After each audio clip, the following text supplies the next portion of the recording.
Hello Fantasy Faithfuls and welcome to Scheme Fit Season 3 Episode 6. Today I will be looking at Jordan Howard and the Philadelphia Eagles. So first, let us take a look at Jordan Howard from the 2018 season. Howard is in a group of running backs that have traditionally carried the ball in the B gap. This group contains all the Ravens running backs and Mark Ingram, so it's a very select few.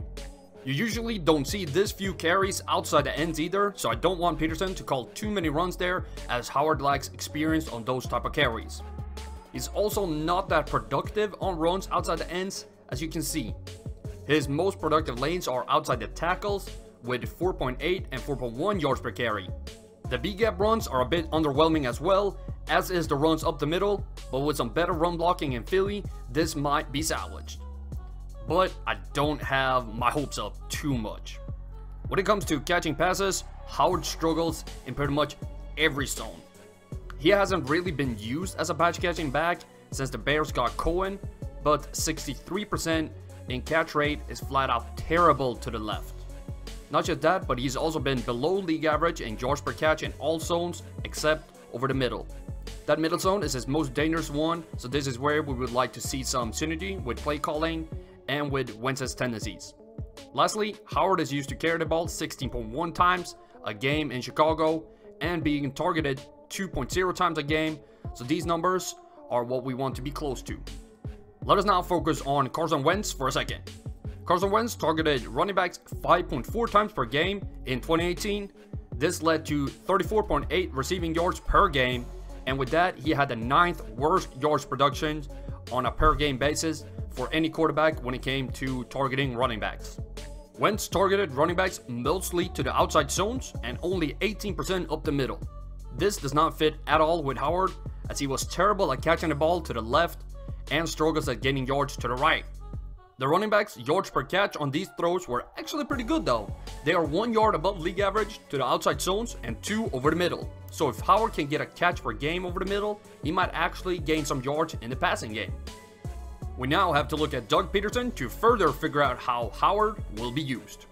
Peterson has traditionally called running plays on 47% on first downs, 44 on second, and 25 on third. That is 5% higher than the league average on third down. Running backs that have played under him has in the last 3 years finished 44th, 40th, and 25 in fantasy scoring. That's not too good. The play calling has been centered around 3 lanes over the last 3 years for Peterson, outside the ends and up the middle. Howard has only seen 22% of his runs up the middle and did not produce that many yards from those runs.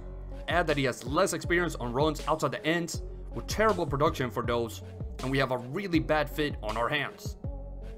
I would like to take a second to remind you to hit that like button, leave a comment what you think about this video, and subscribe to the channel. I love every interaction I have with y'all, and every little bit helps me put out even more content. Before we look at the red zone trends, we have the offensive line. The Eagles' offensive line ranked as the 20th best in the league in run blocking in 2018. The combined rushing effort of the team landed them as the 14th best rushing team in the league last year. And for run blocking as a whole, it's not as much of a strength for the Eagles as the pass blocking is. Sure, it will help them to have a big back there, but where the Eagles have been best at creating space is outside the right end, which is Howard's least productive lane.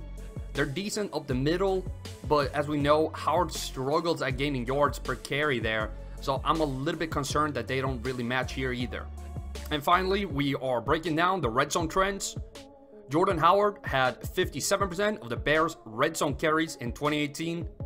Josh Adams had 23% of the Eagles' red zone carries, and 63% of the Eagles' red zone carries are still with the franchise. Howard had 25.7 success rate carrying the ball in the red zone and 40% inside the 10. Eagles running backs had 5.4 success rate in the red zone and 13 inside the 10. So there's still plenty of competition for the red zone carries left in Philadelphia, so Howard will most likely not see above 50% of the carries there. He will, however, improve the Eagles' red zone production even if his goes down by a few percent or 1 to 2 touchdowns. And as we always do with these videos, let's look at their synergies and bad fits to wrap it up. Howard is not super efficient on runs up the B gap, but the Eagles have been good at run blocking there.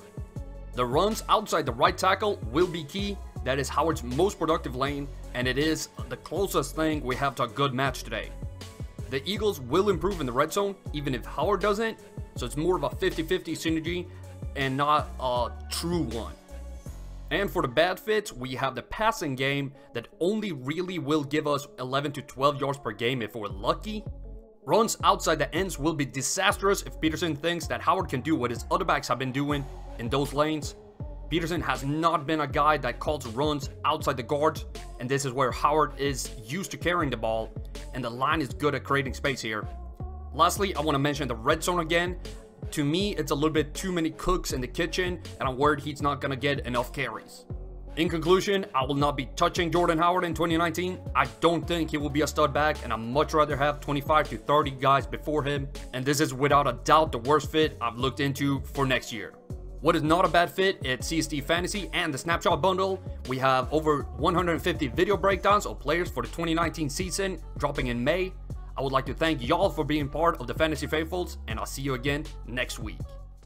Hello Fantasy Faithful, I hope you enjoyed that video. Don't forget to check out more of them right here and here.